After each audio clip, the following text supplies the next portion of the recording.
All right, welcome back, everybody. Wednesday show rolling on. Our next guest got here early, which is even better because I could spend about 2 hours talking with him, who joined me on a broadcast way back when. EO, right? We did the Shrine Bowl together, right? Can I tell a story about broadcast? Do it. Let's roll. Let her roll. So was it 2014 or 15? You brought me back to the production truck, and I kind of joked around, and I said, so where's the 7-second delay button in case I drop an F-bomb or something? And your production crew did not take, there wasn't a whole lot of humor with that. So I realized right then that, no, I guess I can't screw around. Eric Olson joins us here, Sargent County. I still call you Middle North Sargent. Can I do that? No, Sargent County. Why can't I do Middle North Sargent? Because people in Foreman are going to get mad at me. Sargent County Bulldogs. That's Foreman, Havana's going to get mad. No. My boss is from County Havana, Bulldogs. so. You tell Stacy, it's Sargent County Bulldogs. You're wearing your Twins hat. Did you hear the news before you came in? I was just reading on our way over. What do you here, think? And, I think there was a response on there saying, goodbye World Series. Anytime World Series? I'd look for playoff berth, right? Playoffs. Yeah. Just it's a complete 180 of what I think your face right there is exactly what Twins fans' reaction is today. It's a little bit disappointing, but maybe there's something down the road coming. We'll see. I don't know about that. We're optimistic, right? Yeah, you have to be. It's the start of a new season in football, so that's. I want to save our next segment for your team, but we were visiting off air and we talked plenty. And you've been obviously in the Coach Association forever, been president for a while. Where we're at. And I talked with your good buddy Mike Zier, was on the show last week, getting ready for Midnight Football. Classes in Minnesota and North Dakota always is hot topic. This year, I think, especially with the amount of movement, we mentioned Horace is up, Kindred and Central Cass, teams that you used to play, now moving up to the 2A. There's a lot of teams now in Class A. Valley City's in Class A, Lisbon. Do we make it harder than it needs to be? Like it seems to, I think it's way harder than it should be in terms of classification. I think the changing landscape of North Dakota schools, though, make this have to happen. I mean, with school enrollments, the way they fluctuate up and down so much, schools like Kindred and Central Cass, those schools are getting bigger. Sargent County schools we're not getting bigger. So I think it does need to happen. I think a couple years ago it was maybe every 1 year they were going to be looking at it every year. I think that was maybe a little bit too much. Yeah. So we're on a 2-year rotation where I think it has to happen just to keep everything as consistent, or not consistent, but even playing field as possible. You feel like you guys have finally got the sweet spot of where you're at for your class? Some days I want to say that, yes. I mean, we've played in Class A 11-man, for a long time. I think 18 of my 21 years we've been in 11-man. So we're able to rekindle some of those rivalries with Oaks, with Lisbon, with Northern Cass, EEK. We've played those teams forever. So, if there was, we talked about it, if there was 2 9-man divisions, a bigger division and a smaller division, that may help teams like us who were kind of on that line. And some years, we compete very, very well at 11-man. Other years, we may be, on the bottom side of the standings looking up. And, we're in small towns. The talent level, and our success level, we ebb and flow with what we have with our kids. The point system can go. You can say that, right? We got to get rid of that. I'm okay with that. Yeah, that to me, it penalizes teams after the fact. Like when I look back at basketball, we were talking with Devils Lake and Kindred. Okay, when Devils Lake's studs graduate after last year, how good are they going to be if we're going to force them up to play in the EDC and they're going to get curb stomped because their best players are gone? Yeah, the points I would be okay with that. I do think that there could be something in place, but I'm not smart enough to have that figured out of what could be in place for those teams that are maybe on the higher end of a division and always having success. I don't know. I'm not that guy to make those decisions. You are an administrator as well. We're 2 years now into basketball with 3 classes, and we're going to start volleyball this year.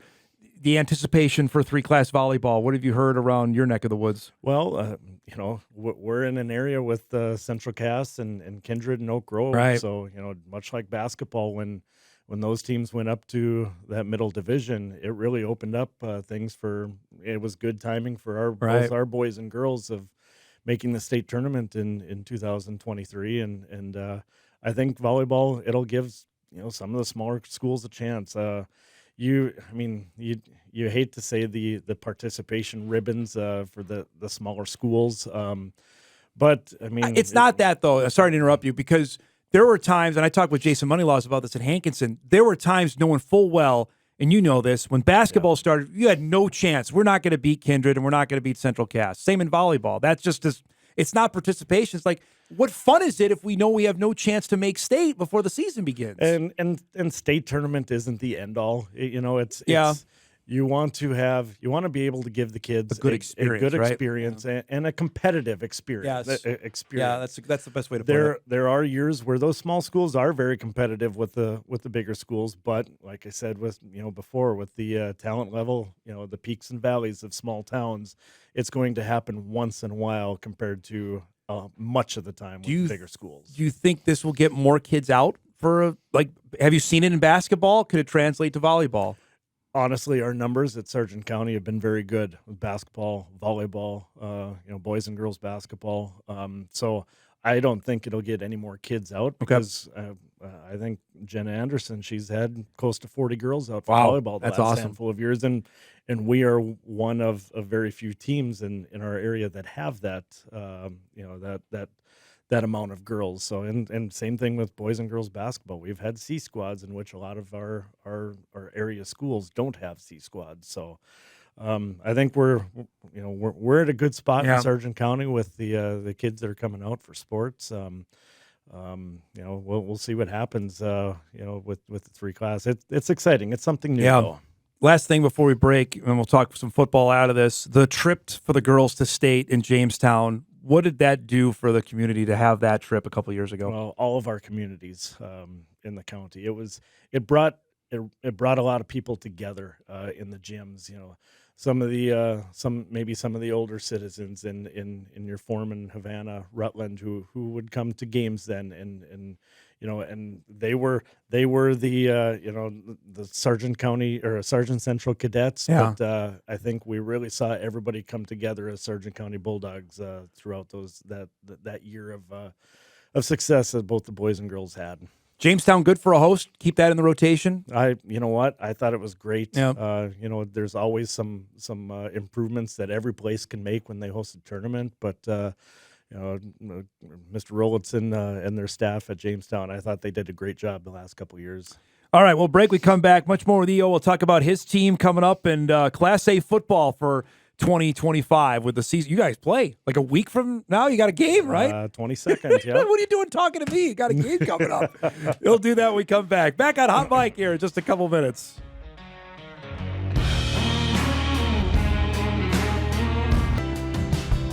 Welcome back, everybody. Hot Mic rolls on here. Final segment, joined by Eric Olson, head coach at Sargent County, opening up a week from Friday. That's early, man. August 22nd, you're playing 22nd. Football. Hey, if you look ahead here in a couple of years, we start. Don't even tell me. Start practice August 2nd in about 3, 4, 5 more years. It is. It's too early. That's early, man. Awfully early there. Yes. So off of that, you started practice last Thursday. Yep. When is it now like ramp up? Okay, we play a game a week from tomorrow or a week from Friday. A week from Friday. Yep. So Monday we were gonna start getting ramped up, and that got cut short by lightning. We had a storm that blew through right when we were. I mean, it was probably about hour into practice that it blew up. So. Picture day was yesterday, so that made practice a little bit abbreviated. So there's a little bit of urge right now at practice today. You have been doing this over 2 decades. You still get the butterflies, nerves, excitement. What are the emotions still you get closer to opening night? You don't sleep the night before the first practice. You don't sleep the night before the first game. So I mean, there's if you're a competitor, I mean, there's always going to be the nerves and anxiousness. And, I tell the kids that, prior to that first game is if you don't have butterflies, you're not ready to compete. So, yeah, it's a fun time of year. You still mowing the field yourself? You still do that? The or have you hired that out? The janitors do it throughout the summer, but once season hits, it'll be painting time here next week. Or not next week, the following week, and that's a full on process. So is that something you wanted yourself, or how did that tradition come about? You know what? I've always said, if a mistake is going to be made on the field, it's going to be by me. The boys, they'll be able to tell you that I'm a little bit on edge when it comes to painting, and you need to double and triple check because we do have the players help us now on Wednesday at the end of practice, and you double and triple check before you spray paint down because it's hard to get paint off a grass once you put it down. So we haven't had any 05 yard lines. But I've seen enough pictures that I said gives you nightmares about it, right? That's right. Just it's something about your field. I'm not saying that because you're here. It's one of my favorite stops to go to, just on a Friday night, especially when you get to late September. And there's a little chill in the air. The amount of people that go, it's just one of those. It's one of those places just that's unique to the area. And I think every school, every place has got that where they have their own niche, their own little unique. I don't know. Southeastern North Dakota's got it. You have it. Oaks has got it. Winemere's got it. I'm going to leave somebody out that's going to get mad at me. Delabar's got it with Lemoore. Just those are the ones that stand. Enderlin's got a dynamite one. There's something about it down there. We're going to do a project here this year where I want to create a Facebook or social media page with pictures of all the North Dakota fields. Absolutely. Because every field has got its own story to tell. Yep. And you can, us coaches, we take pride in what it looks like. And we want it to look good for everybody to come and, enjoy the experience. Enderlin was always my favorite. And obviously what happened, the tragedy in June with you got the train going right through playing football. Like, oh, that wasn't expecting that, Spent a lot of time at Hendrickson Park. And it's one of my favorites as well. I spend more time on it on the baseball side of it than football, but it's, all of those places are unique experiences. So we mentioned earlier when you started, and Class A has undergone a makeover, with the teams. Kindred and Central Cass aren't there anymore. I mean, does that open it up for everybody to say, hey, okay, those teams are gone, that there's still some really good teams out west that I'm not talking about, but on this side of the state, there's an opportunity here. Absolutely. It seems as if everybody was, in the past couple of years, we've been a 9-man, but everybody, you kind of hear rumblings of you're playing for third place in that region behind Kindred and Castleton, and that's a testament to what their programs really are, because they are at the next level, in which now they are at the next level. But I believe it really evens out the playing field, and everybody has got an opportunity. And like I said before, with the talent level, the peaks and valleys, you get a good group of kids in, and you're gonna be excited about your season. And imagine your fans yourself. I mean, you go to Valley City. That's not an opponent you play normally. We have never our kids when they were in 5th and 6th grade playing the youth football. They have played Valley City, but outside that, they haven't. No, so that'll be a new place for us. But all the other teams in our region, we've played them all throughout my tenure here, and it's going to be exciting to kind of rekindle some of those. I was going to say, so you get Lisbon back on the schedule, Northern Cass, Oaks. Those are monster rivals in every other sport, and now to play them in football is going to be a huge deal. Yep, and we've been doing that throughout the years. We had our 2-year stint in 9-man, and we're back. We're back. I'm excited to play those teams, and those coaches, those locations. So it's I guess for us as coaches and for some of the players, it's not going to be anything different besides the Valley City trip. That'll be a different one. You got road trip. You go to Park River. Is that about as far away as you go? That's going to be a road trip. That is a hike here for you guys. Not only that, but then we get up the next morning and we have our annual golf scramble starting at 9:00 the next morning. So sleep will be at a minimum that Friday night, Saturday That morning. means you got to win. Then you'll feel good to wake up the next day early, right? Absolutely, yes. You mentioned go to Valley, and you got Hillsboro on the schedule as well, which is another. But you reminded me, you guys did play Hillsboro a few years back. 2018, I don't remember that. We had a monsoon of a playoff game, and I tried to convince Coach Scott Olson that at halftime this is too much. We were up 6-0 at halftime. I said, I think this is too much here, Scott. I think we should be done now. And he said, "Oh no, Eric." You also your status in the High School Coach Association. You're out there. You are the guy presenting the awards at the end of either Dakota Bowl, most notably Dakota Bowl. We've had you out there, or other tournaments. Describe that of what goes into that, and how big an honor that is for you to do that. It's neat.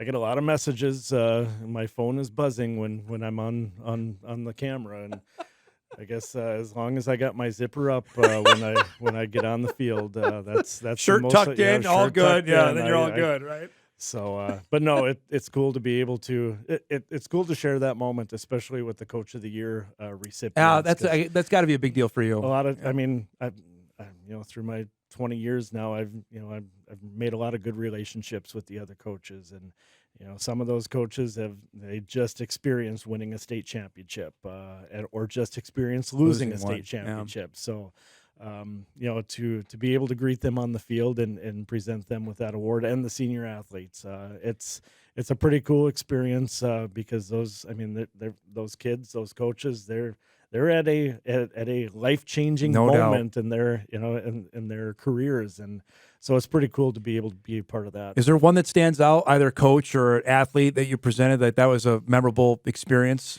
A lot of Ron Wingenbach has pointed this out to me, that my picture is on his living room wall of me giving him his Coach of the Year award. So I thought that was kind of unique. I never thought of it that way, but yeah. So I'm on Coach Wingenbach's in the mantle somewhere. That's right. That's fantastic.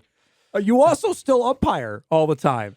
How big of a passion is that for you? I'm on year 23 of baseball umpiring, and we have a lot of fun. We've got our own group, the Underland Umpires Association, and we cover a lot of the Southeast North Dakota, it's given back to the sport that I grew up enjoying playing when I was in school, and you know how it is, officials and umpires. It's at a premium right now, and it's cool to be able to, make relationships on that end too, of going to the small towns in our area, and it keeps me a little bit young again. There are some days that are better than others, and some days I want to become a fair weather umpire, where I'm only going to do it when it's 70 degrees and nice out. But no, we have a lot of fun with it. What's the hardest shot you ever took?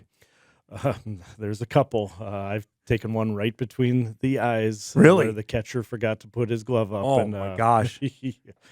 We talk about that. So a just a thrown pitch, and he didn't just get it. Pitch, oh, yep. Man. It knocked you out? No. It knocked me to the ground.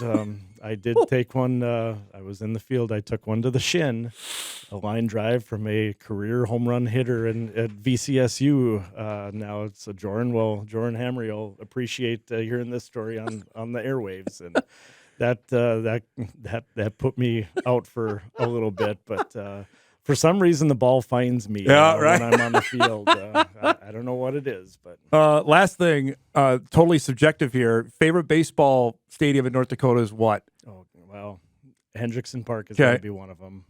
And like you said, in Southeast North There's Dakota, some really good ones down there. With Lisbon, with Lemoore. Yep. I've spent a lot of time at Jack. Gosh, I haven't been to Lisbon one in forever. Lisbon's got a good one. State Legion tournament next year. Is that right? Lisbon. Okay. Even Gwinner's got Babe Ruth. Babe Ruth team made it fourth place in state this year, and we put a lot of money into improving our field and trying to keep up with everybody else. Yeah. But there's some beautiful. There's some dynamite fields, ones. Jack Brown area. is always a favorite for mine. I've always liked theirs out there. It's just unique, and it has vintage of old time baseball with a little bit of new there, which is it's cool. I You enjoy should that. get into the depths of Jack Brown Stadium, and there's some really cool stories that could be told in some of the back rooms. All right. That's a tease. Thanks so much for coming by, bud. I know it's a crazy time for you. You're moving your daughter in here, so thanks so much for doing this. Good luck this year. We'll talk down the road, okay? Appreciate it. Thank you, Dom. Good to see you. EO joining us, Eric Olson, head coach of the Sargent County Bulldogs, who open up August 22nd against Park River. We'll take our final break. We'll come back. We'll get you ready for a busy Sports Wednesday and get you out of here.